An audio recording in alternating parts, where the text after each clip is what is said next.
And when he said that, no man, he didn't say no God. He didn't say me as God, I don't know. Because he was the Alpha and the Omega. And he was the beginning and the ending of the timeline, of the seasons. So everything, Paul says, everything was created for him, through him.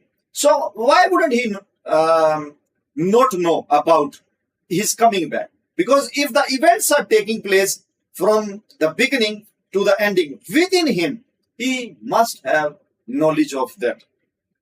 He was aware. But when he ascended after his glorification, after his resurrection into the heaven, he sat on the throne on the right side of his Father. Then the revelation of him was given to him back, and it was given to the John in the isle. So in the first chapter, the first verse says, the revelation of Jesus Christ, which God gave him, where the word him is used as a reflexive pronoun.